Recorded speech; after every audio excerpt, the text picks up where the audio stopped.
Fabulous.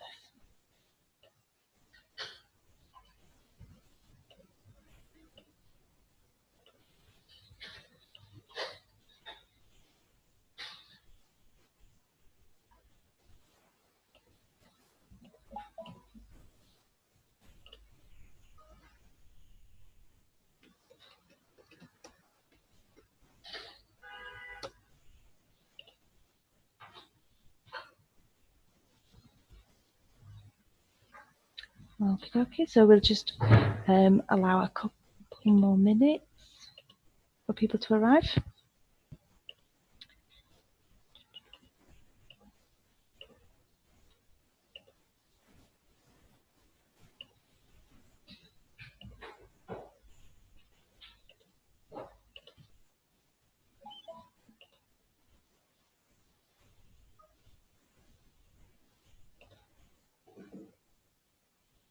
So in the meantime, I will just very quickly cover that we are live streaming.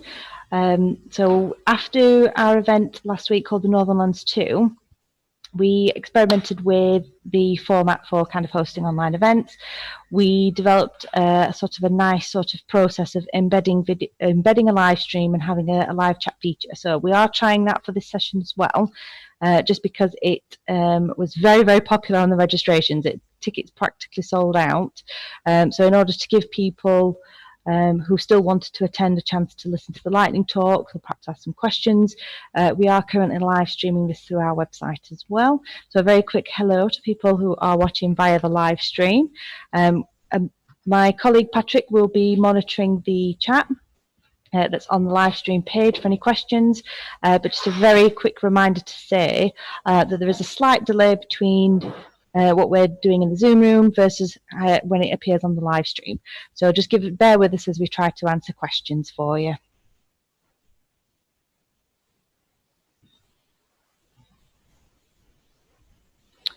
Okie dokie.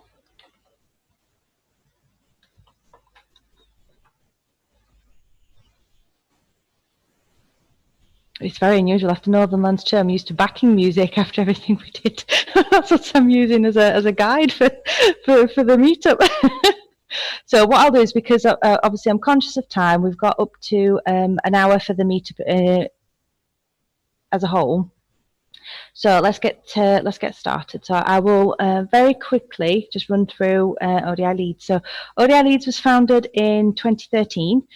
We are based in the lovely Munro House in Leeds. So we take up about half of the top floor. It's a fantastic space which you can see some of behind me in my video stream. So at the start of the year, we had a really good discussion with HQ about hosting more of the members' meetups into North. Up here in the north, because we've got a fabulous data community up here, and these kinds of events are brilliant for bringing people together. And we are all about collaboration.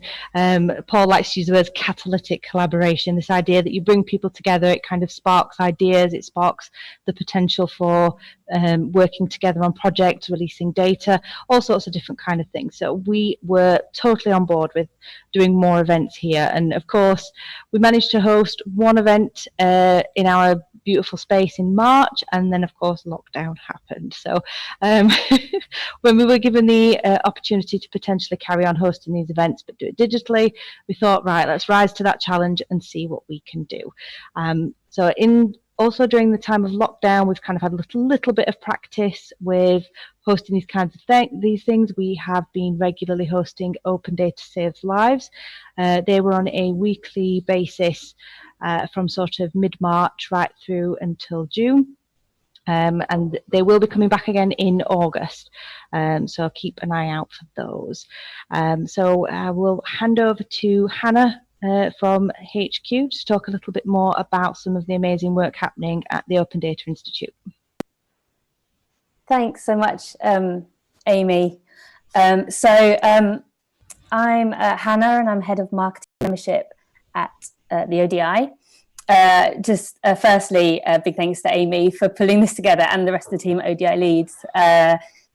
as Amy said, we've hosted meetups together before, but this is a slightly more unusual situation. So thank you. I think you probably ran it more smoothly than I would digitally. So I'm very grateful to you for this. And thanks to everyone else for joining us all today. As Amy said, we run about 8 of these meetups a year, and we generally now try and split them between Leeds and London. But we're hoping that when we're all able to be in the room together, someday we'll be able to go to different parts of the UK as well and host them. So the ODI is a not-for-profit organisation, for those of you that don't know. We're usually based in London, but we're all distributed around the UK in our homes at the moment. I'm here in sunny Margate, not so sunny right now, unfortunately. We were funded in 2012 by inventor of the web, Sir Tim Berners-Lee, and AI expert Sir Nigel Shadbolt, to show the value of open data. 2,500 members later, and we now have partnerships with the likes of Microsoft, Arup, Co-op, Deutsche Bank, Pinsent Masons, and Refinitiv. And we have many exciting projects under our belts, which Renata and Olivier will talk about a bit later. We work with businesses and governments around the world to build an open, trustworthy data ecosystem. And we do this through research, training. We create practical tools for people to actually work with, take away and use in their own day-to-day. And we have this membership network.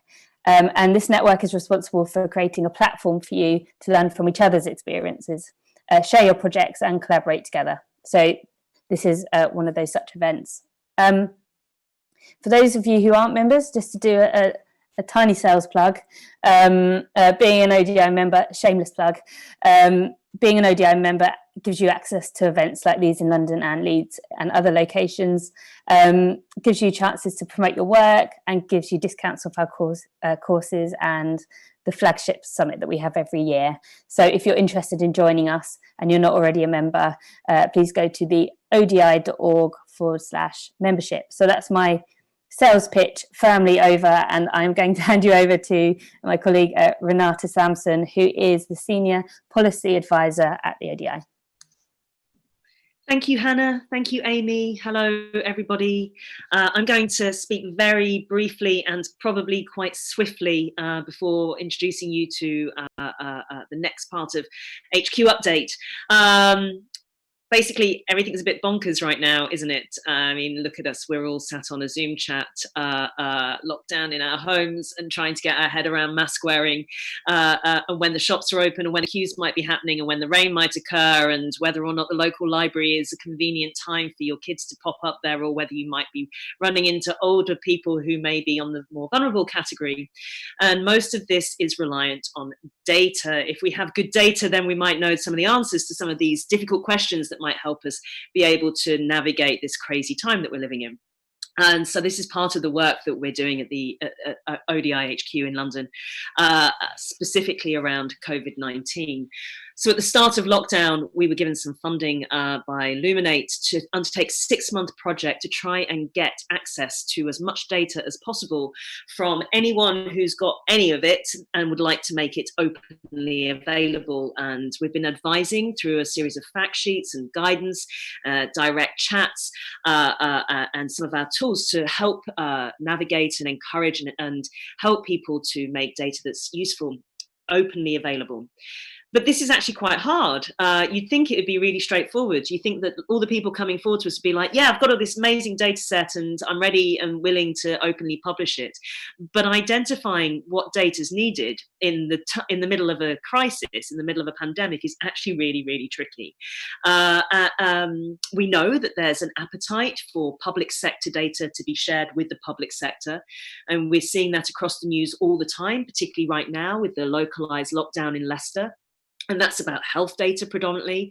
But I gave some examples at the start of this introduction about other data about libraries, for example, or mobility. It's not just about health data, it's about localized lockdowns, it's about helping us move on, rebuild the economy, rebuild society, and address some of the new ways that we're going to have to live.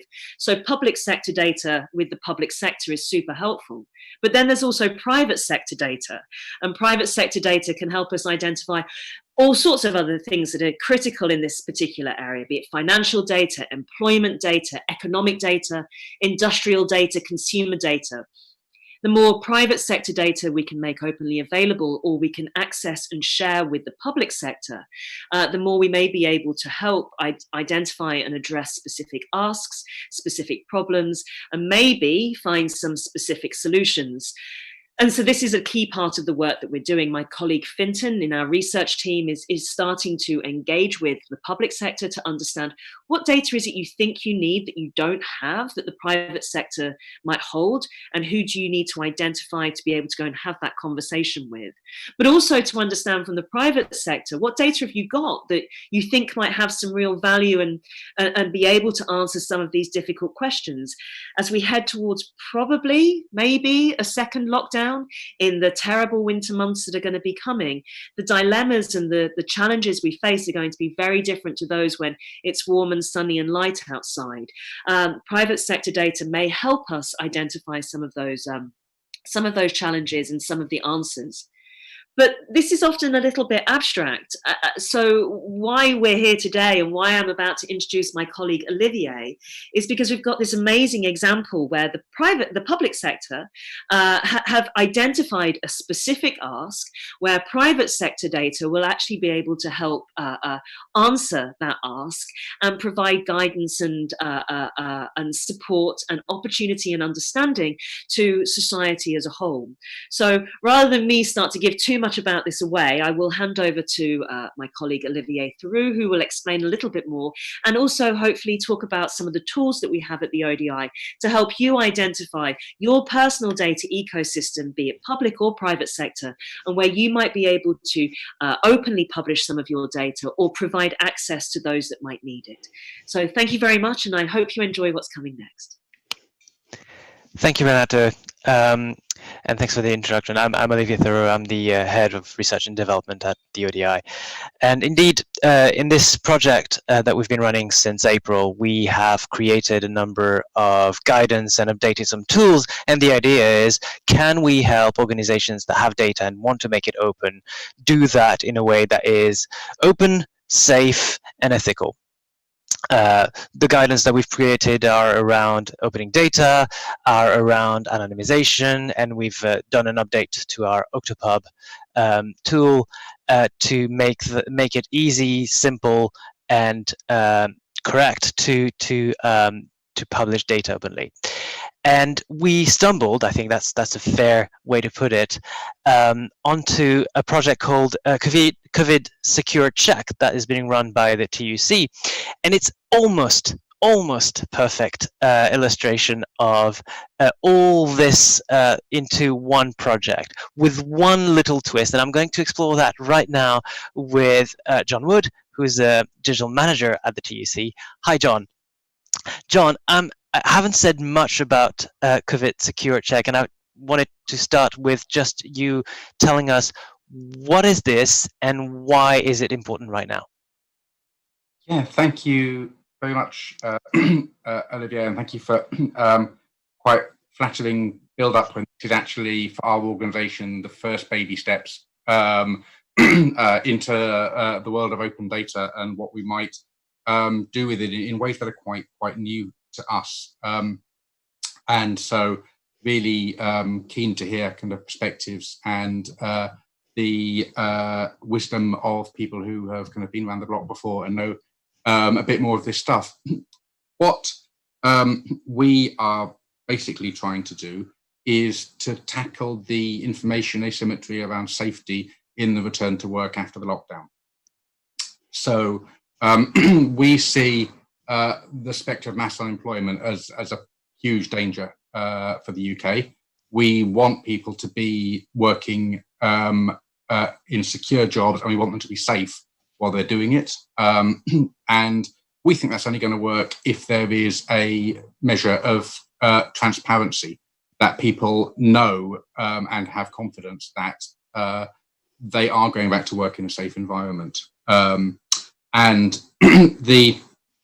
since the crisis started, we've been working kind of sometimes inside outside with the government in helping to plan the response, and we've had some really useful ways that we've got wins in that process, like helping design the furlough scheme, and we've also were very pleased that they accepted the recommendations for making risk assessments mandatory on employers. Now, it's a slightly bureaucratic thing to be getting excited about, but for us it unlocks quite a lot. The fact that you have a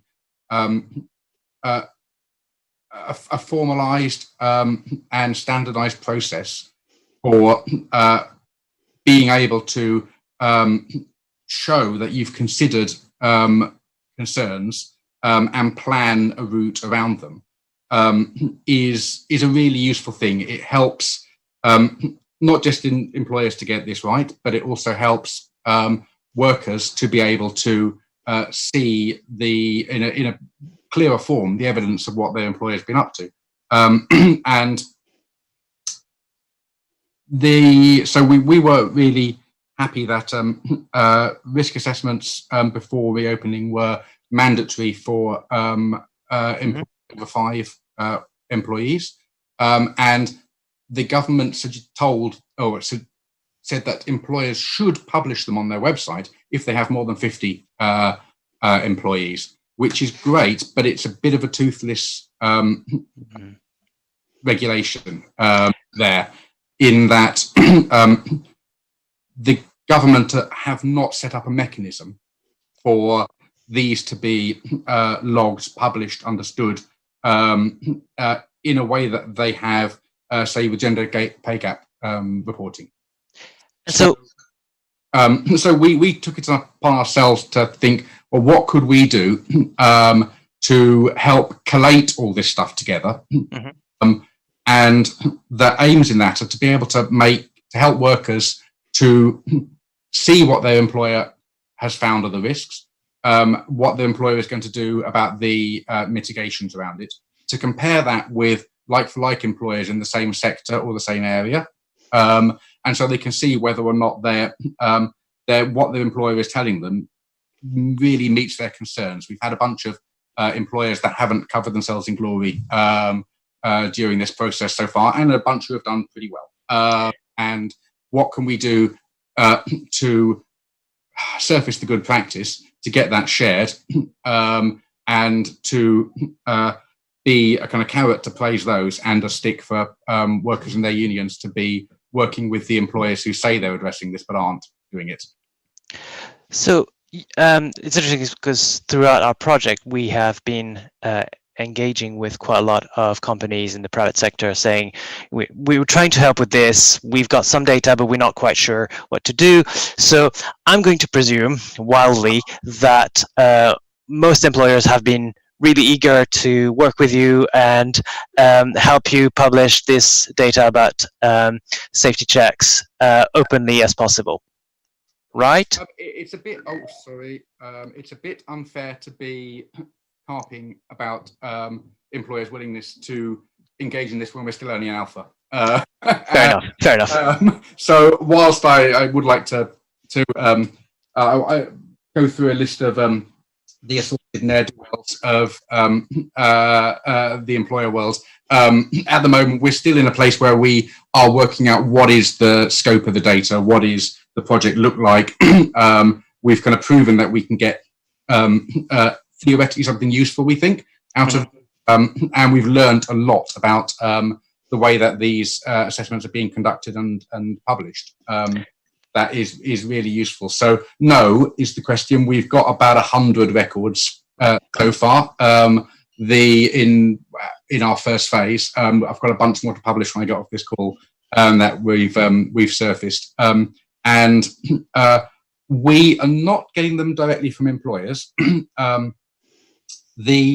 It's a very good question, and I think open data is a route to make that viable channel for us. At the moment, we're looking at working with our network of reps around the country through unions, particularly safety reps. There's about 120,000 people in the UK who volunteer for their union.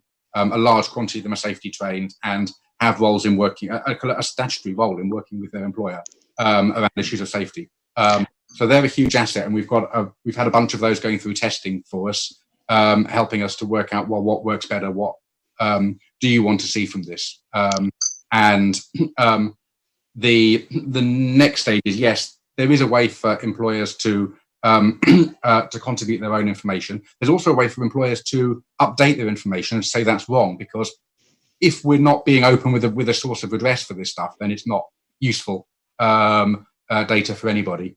But what is potentially interesting for me about the idea of open data, rather than just us making a database for the union movement here, is looking at other opportunities for using this data. So is it helpful data for job sites to be publishing? Is it helpful data for local store finders to be publishing? What are the ways that this data will get published and used? The more of those we have, the more incentive there is for the employers to be contributing their side of the information. Great, thank you, John. I'm told this is all we have time for. Thank you for that. COVID Secure Check is the search term to find the site. CovidSecureCheck.uk. And any advice anybody has for us, please write us as much as you can. We'd love to hear. And I'm sure we'll have good interactions and good questions in the Q&A session. Thank you, John. Amy, I'm giving you the floor back. Thank you. I'm ever so sorry to have to cut you off. But because we are absolutely packed for amazing speakers, we're going to move swiftly on to Robin, who is going to talk about some of the work he's been doing with cycling and infrastructure within Leeds and beyond. Great. So thank you very much for the intro, and fascinating to hear all of the previous speakers so far, and loads more to come, I'm sure. So my name is Robin, and I am an associate professor in transport data science at the University of Leeds. But in terms of profile, I think this gives a pretty good summary of what I'm into. I don't use Facebook so much anymore, but GitHub is really a great way to share not only open data, but if we want to allow anyone to make good use of the open data, we need open source software to come up with reproducible and transparent decisions based on that data. So I'm really interested in the question of evidence-based decision making, and that of course depends on accountability, which depends on openness. And I'm sure members of ODI already know that stuff. So the project that I'm talking about is the Rapid Cycleway Prioritization tool. This is an extension of work that I've done previously, funded by the Department for Transport, that is all based on open source software and provides open data to local authorities, but consultancies have also been using the outputs from the tool. And this image here just summarizes exactly the problem that it solves. So with COVID-19, there's been huge reduction on the capacity of public transport networks, 90% drops in some areas. Some bus services may be running at 20% capacity, but this creates a huge problem for our transport networks. And we have loads of space on our roads that are not being used to the same extent that they were by motorized traffic, because still around 40% of the people who can work from home are still working from home. So cities are coming up with plans. So this is Leeds' very early plan to reallocate road space to cycling. And that's a pretty good start for 10. Local authorities know their cities well, but we were commissioned by the Department for Transport to try and strengthen the evidence base on which people are deciding where to create these new pop-up and hopefully permanent cycleways. So it was a very intense project. We had 4 weeks from start to finish on a nationwide COVID-19 response contract from the Department for Transport. But I'm very happy to say that we have some good results that scale nationally. And this is basically an update of the results. So I can share with you an open and transparent web tool that anyone can use. So you just need to go to cypt.bike, that's CYIPT.bike. And if you scroll down, you'll find results for your area.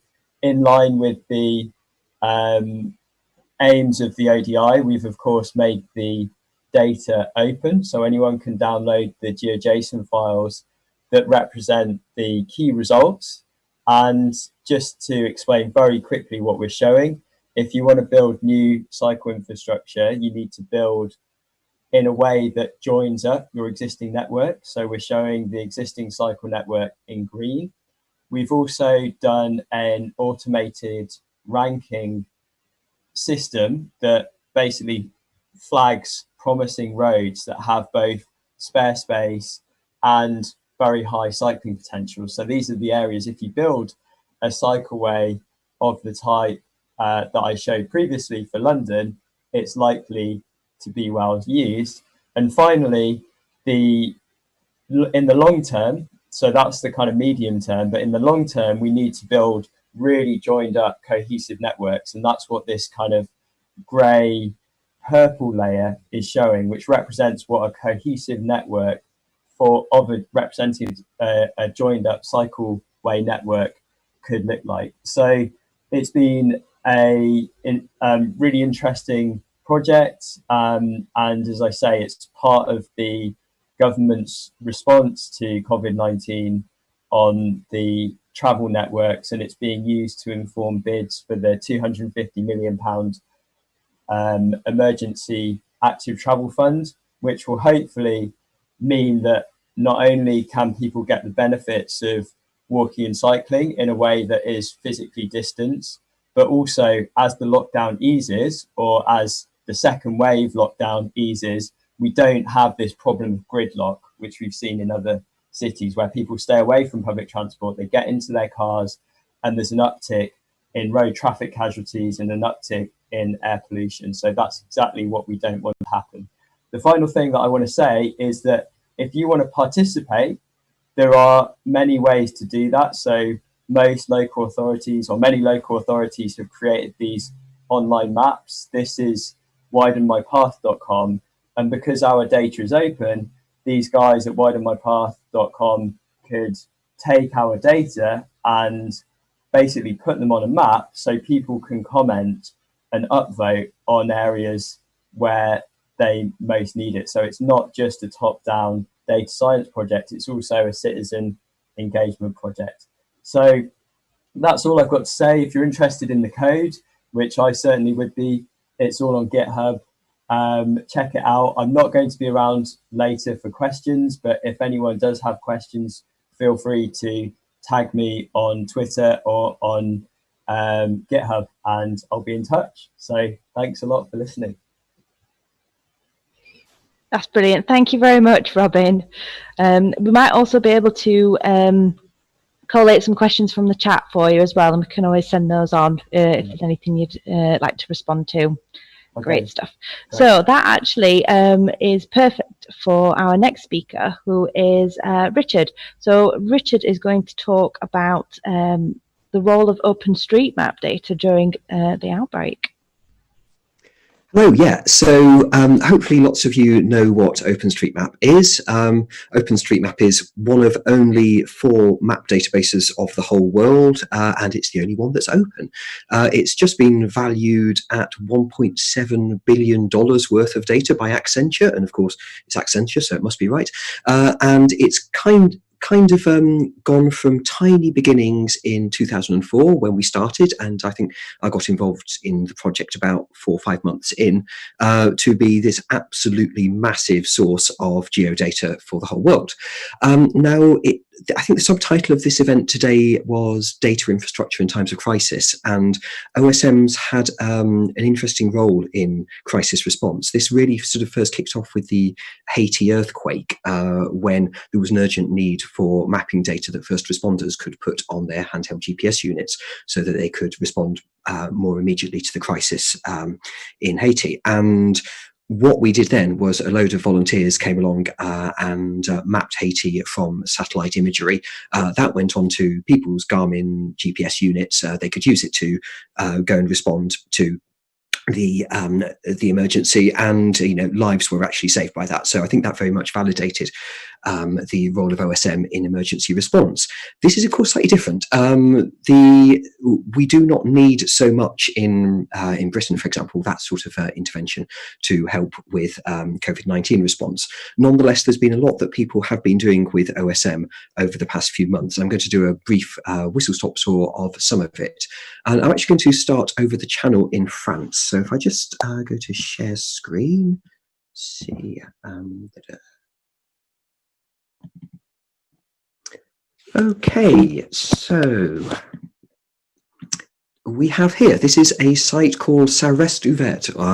It's still open, and this is a site that's been done by the French OpenStreetMap community, who have been augmenting the core OpenStreetMap data with details of what is still open during lockdown. So you can see all of these little green circles are places in Paris where the OpenStreetMap nodes, the OpenStreetMap data for that particular shop or whatever it might be, has been augmented with COVID-19 opening information. So here we go, we can click on something here. Yes, that cash machine is still operating. That's perhaps not too much of a surprise, but all manner of stuff here. Oh, here we go. This is essential for surviving lockdown. This alcohol store is now open until 7:30 p.m. The really important thing about all of this is that it's core OpenStreetMap data. This isn't a data silo that someone has decided they're just going to host stuff on their local MySQL instance. This is all going into the core OpenStreetMap database. So if I go to view here, we will see, hopefully, yeah, here we go. So this is all the OpenStreetMap metadata, and you can see opening hours, COVID-19, Monday to Friday, 2 till 7:30, all of that. So this is something that goes into OSM, is useful on these specialist sites that have been developed, like Ça Reste Ouvert, but also because it's OSM and because OSM is open data that's consumed by huge amounts of different sites and apps around the world, everyone gets this for free.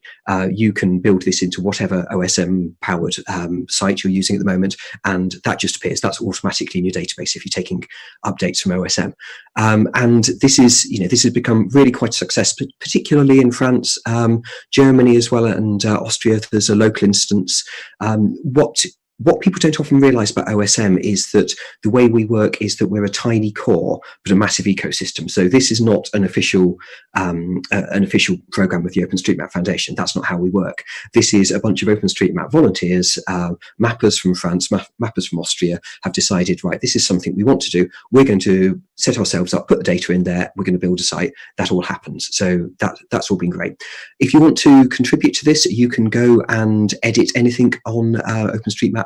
The online editor has a little button there saying, I think COVID-19 pandemic opening hours. So just type the opening hours in there. It makes it all pretty easy. So that's a fairly classic example of what we're doing. And here you can see the opening hours tagging that is used if you're interested in the way that it's represented in OpenStreetMap. Moving slightly further afield in the world, the Humanitarian OpenStreetMap team has been working since Haiti, really, to look at areas across the world, particularly in the developing world, that have particular humanitarian needs and coordinate volunteer mapping projects. So this is something that they've been doing for COVID-19, looking at places which could really... looking at places that could really do with improved base mapping data. And it's not so much the COVID-19 metadata specifically. It's not all about mapping opening hours or things like that. It's more about making sure that places are mapped well enough to do analysis. So, for example, if you have better data on buildings, on building density in these particular areas, then you can do more GIS type analysis of what the spread of the disease is going to be like. You can look at porous borders where it might potentially cross from one place to another. So that's something there. If you go to the OpenStreetMap wiki and look up COVID-19, then you will see all of these. These take you straight through to the tasking manager, which is the way of sort of dividing up volunteer projects for humanitarian needs. Now, when I say humanitarian, you would probably think of the developing world. Of course, the other thing about the COVID-19 outbreak is that it respects no borders, and the developed world is affected just as much. Amazingly, there is no centralized data in the USA on hospital bed counts. This is amazing. You would have thought a civilized country would have this stuff, but no, it isn't. So OpenStreetMap people have decided that they're going to do this, and they're going around mapping hospitals in the States and adding the number of beds to them. Again, all there on the OSM wiki, and I think this is being coordinated by Mapillary, who are doing a lot of stuff. Right, I'm almost out of time, so I will finish by just talking about travel patterns and how OSM is useful in COVID-19 changing travel patterns. Robin's also already talked about the Cycleway analysis, which I find absolutely fascinating. This is quite a nice one, partly because it's a great idea and partly because it's a terrible map. This is from a Swedish newspaper, I believe. The regulations in Sweden say that you can only go 2 hours from your home in times of lockdown. Now, that tells you something about how loose and how lax Sweden has been with its lockdown when you compare it to Wales, where I think you've been allowed to go 15 minutes. But nonetheless, this newspaper has done this rather nice travel time map based on OpenStreetMap data. You say where you start. So this is Stockholm. This is where you can get within 120 minutes of Stockholm. The furthest you can get seems to be this place called Tierp. Now, it's a great idea. It is a terrible map because all you can see here is some red data, some red blobs. It doesn't actually tell you where in Sweden that is. But, a nice thing about OpenStreetMap is that it gives you the freedom to make terrible maps as well as really good ones. So lots being done on travel patterns here. People are mapping pop-up cycle lanes. This is in Berlin. The German community is always the first off the mark in anything at OpenStreetMap. You can see on the left here some metadata that has gone in about a new pop-up cycle lane in Berlin. Again, great thing about OSM, all of this goes straight into the standard OSM data and will fan out from there to Strava, to Cycle Street, Cycle.travel, which I run huge amounts of different walking and cycling websites using OSM data. So that's my whistle-stop tour very quickly done. The last thing I will say is the one nice thing about COVID-19 is that all of these in-person events that were going to happen have been moved to the web and made happen virtually, like this, for example. And one of those things is the OpenStreetMap conference, the State of the Map. That is stateofthemap.org. It was going to be in Cape Town, as you can see there. You can now visit Cape Town from the comfort of your desktop browser. If you go to 2020.stateofthemap.org, the conference was the other weekend. You can go through all the talks, all the presentations at there, see what OpenStreetMap people have been doing this last year. Absolutely fascinating talks, and all delivered through a browser. That's it. Thank you very much. Thank you very much, Richard. Right here. So we'll move swiftly on to the next speaker, which is going to be Dan Cookson. So I'm sure Dan is more than prepared to fly solo on this. Originally, he might have had a bit of input from the ODI Leeds team on geography, but I'm sure he will be absolutely fine on his own. But the team is here on standby if you want us to contribute anything, Dan.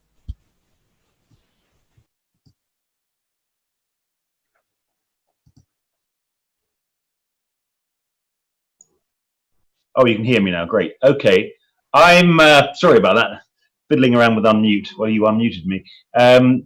Excellent. Delighted to be part of this as ever. It will be nice to meet one day, but I agree with what Richard said. These events are great for bringing disparate people around the table, a very large table.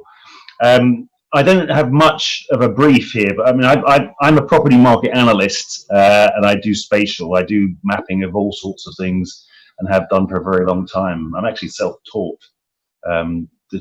25 years ago, I discovered GIS. And ever since then, I've been doing various things with maps and data, and usually open data. So what I can do is probably show you some of that work related to COVID, because in the absence of a property market, there's not many property transactions to crunch and look at. So I've been fascinated by the COVID data, trying to understand what's going on. I'm based in Scotland, have been for a very long time, but originally from Twickenham, hence the accent. So I'm going to try and share a screen with you. And it's basically a Google slide deck. Let's get this right. Okay, share. Are you seeing something? Good. Okay. Let's go to the. I'm just going to fly through this. I'll share a link on the chat. Actually, I'll do that now. Bear with me so you can see this. Copy link. Type message here. Go. Bang. See if that works.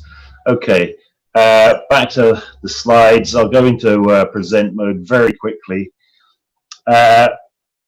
COVID geography. Me, I'm on Twitter too much.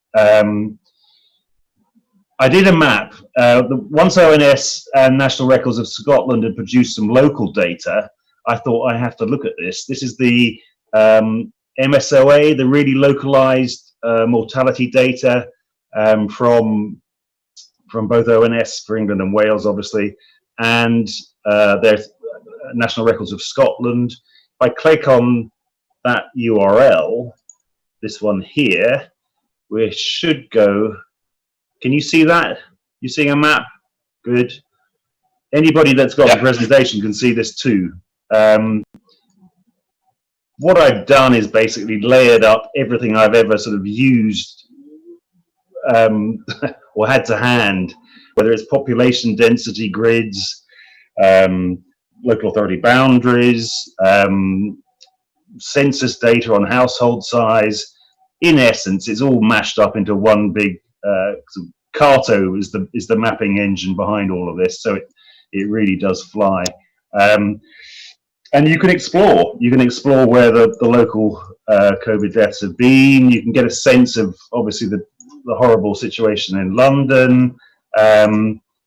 You can relate it to things. So in terms of me wanting to understand against population density, let me best change some of these layers so I can actually make sense of that. That's a population grid, and it's obviously high density residential in London, and we can look at other cities. So me just exploring, I'm not coming up with any answers, but I just wanted to get an understanding of what was going on and where, and as ever I map it as a first instance, and I always try and bring the data that's available across the UK together. Apologies to Northern Ireland because I haven't got any of their mortality data at a local level, but you get a sense of what's going on. You also bring in other data sets like care homes was obviously an issue, and they can be located. Geolytics published a really quite nice data set on that. So if I put on the care homes, you can actually see where they're clustered, and other things like household size. If we take off the population grid, go back down to England, you can start, well, I did have a quick play with, or try to understand whether household size was of any relevance in relation to COVID deaths. But that's something that you can go and have and explore. I can't say I've got any particular answers with it, but it basically leads to more questions. And as ever, let me just go back to the slides. You have to start thinking about what the data driving all of this is telling us, and you realise there's different definitions. You know, the government published data based on deaths that have got a confirmed test, whereas ONS published deaths that have had it mentioned on a death certificate. So there's a difference. You can see that gap in the numbers between those two measures. It's quite significant because if we go to Wales, that gap is bigger. And in Scotland, it's the same. in essence, the government data on deaths is different depending on which government is publishing the data.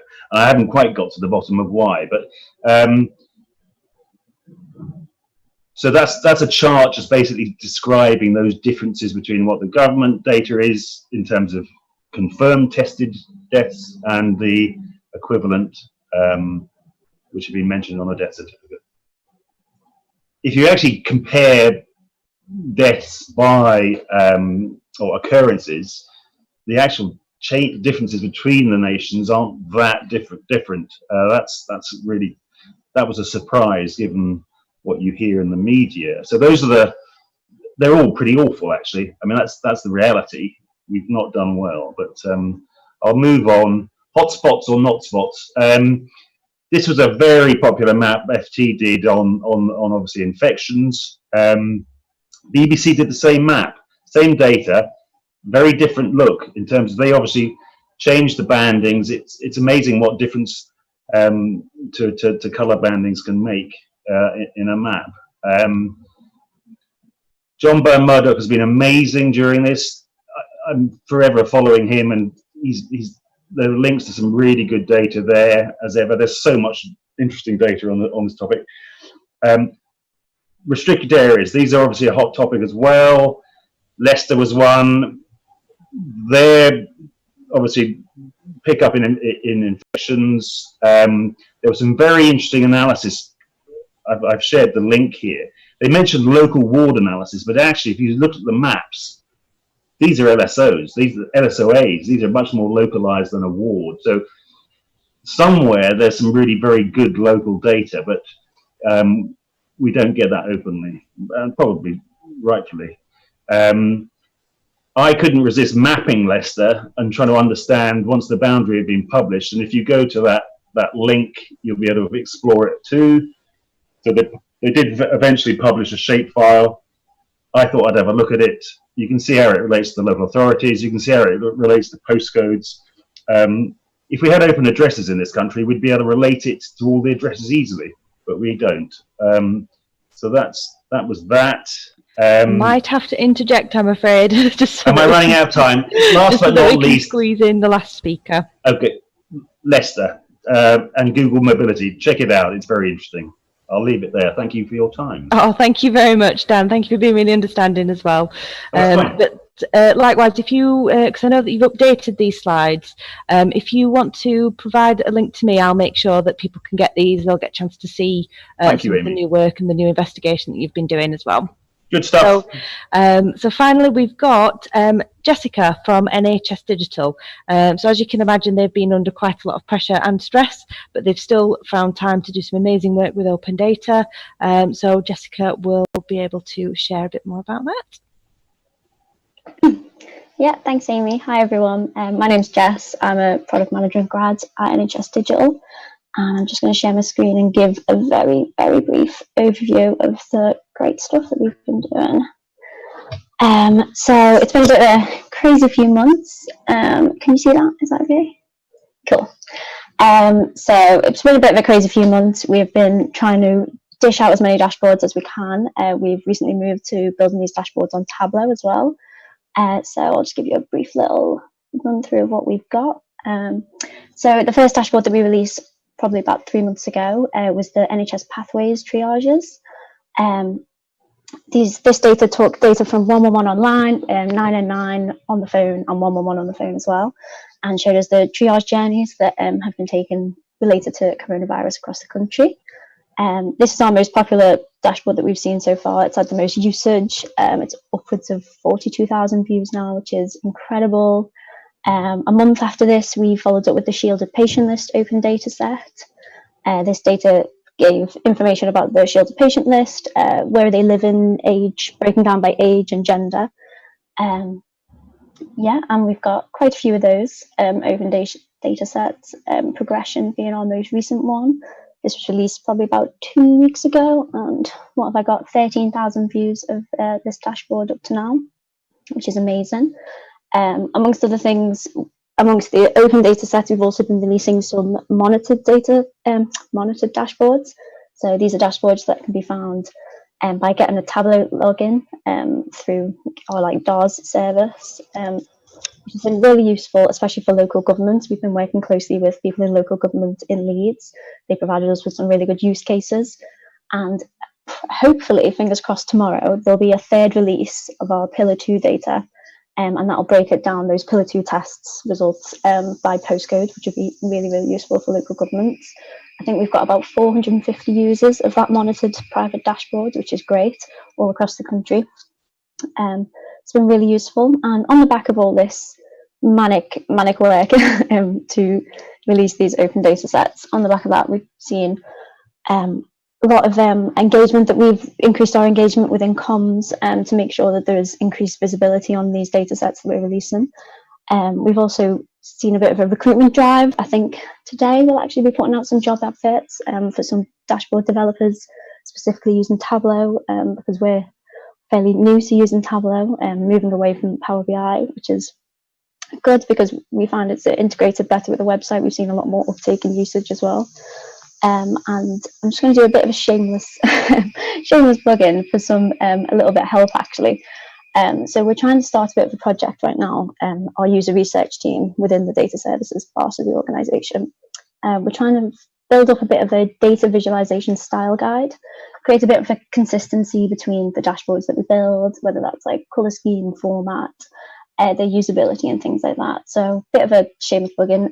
If there are any volunteers out there, if you use our dashboards and have a bit of an opinion on how you prefer them to look and what makes them easier to use, or likewise, if you haven't seen our dashboards or haven't used our dashboards at all, even better, first-time users get those fresh eyes on them. If you'd like to help out, please drop me an email. I'm sure Amy can put you in touch with us, and that'd be great. But yeah, we've been doing a lot of crazy work right now. I'm actually covering right now for Alistair, who has been, as usual, pulled off last minute onto a high priority issue, hopefully to get that at least 3 of our Pillar 2 private dashboard done and dusted for tomorrow. But yes, hopefully, I realise time is of the essence, but yeah, thank you, Amy. No, that's brilliant. Thank you, Jessica. Obviously, we started a little bit late, so we were running a bit late. Hopefully, if everybody's happy to hang on for a little bit longer, I know that it won't be as long a Q&A session as we perhaps advertised, but we are still very happy to take some questions now. So you can either pop them in the chat within Zoom, and we'll literally see those pop up as they come in, or I believe there's the raise hand feature. So in order to use that, if you go to the participants tab, you can raise your hand if you'd actually like to ask the question to one of our speakers. So at the moment, not got anybody with any pressing questions right now, but by all means, send them through if you've got anything. Whilst we're waiting for that, I will very quickly ask my colleague Patrick, who has actually been monitoring our other sort of chat room, as it were, which is on the live stream. Patrick, has there been any questions from the other chat? There hasn't, no. Just to make the point, Stuart from ODI has put the links into that chat for the site that Dan was talking about. I'm just looking in the chat in Zoom. I think Peter's made a point. I don't know whether you want to expand on that, Peter, or whether you're happy to just leave that there. It's up to you.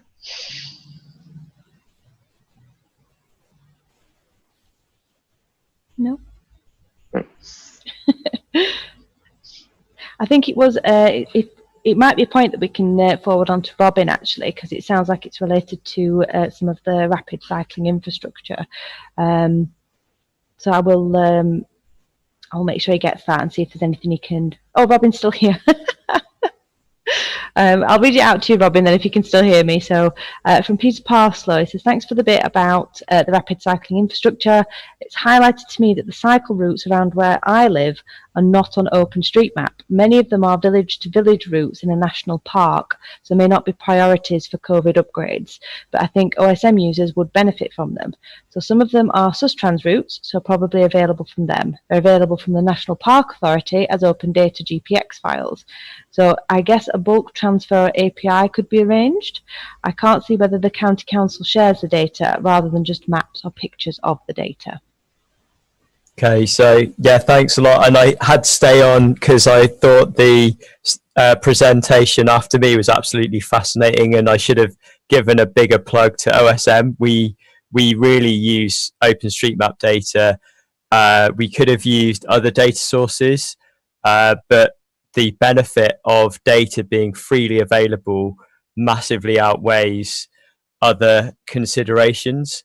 So that's a starting point. However, to have to make the best use of OpenStreetMap data, you need a very engaged citizenship who can contribute to and know how to contribute and are engaged. And I see it as an analogy between a democratic system where you have a democracy, but people only participate in that democracy every 4 years when they vote, versus a truly participatory democracy where people are very engaged and they're engaging in multiple different ways. So what we need to do, or a way around that issue, is to empower citizens to know how to contribute. Regarding the specific question of could we do an API dump? Yes, there have been a number of instances where open data has been imported in bulk into OpenStreetMap, and I think that there is an example of that with the cycling infrastructure data set in London, but often there are licensing issues, and the most future-proof way to overcome that barrier is to skill up citizens and local authorities in particular to make better use of OSM and be able to adapt it. And that's something that I would like to do that has come out of this rapid tool, is to help support local authorities to know the power of OSM that that we can see from all of these amazing things that are happening. So great question. And I hope that kind of answers it.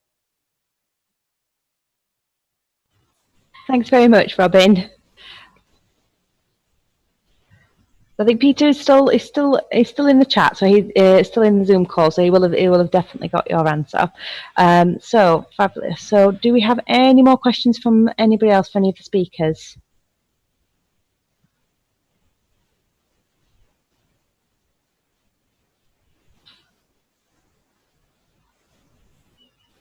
Not as yet. But they're all a little bit shy. They're all very, very keen to go home to finish for the day.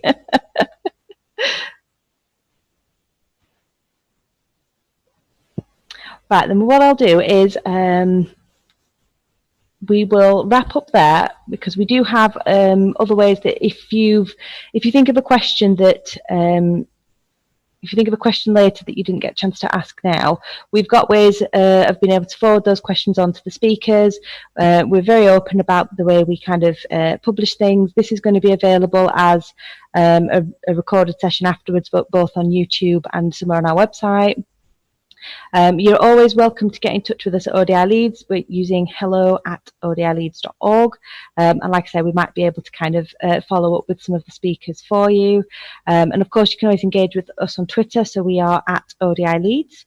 HQ is at ODI HQ. And likewise, they're also quite open to questions and follow up on Twitter as well. And what I will do now is I will just briefly hand back over to Hannah, just to share any sort of final details about about the membership, about some of the community events, and other stuff that you could get involved with. Hi again, everyone.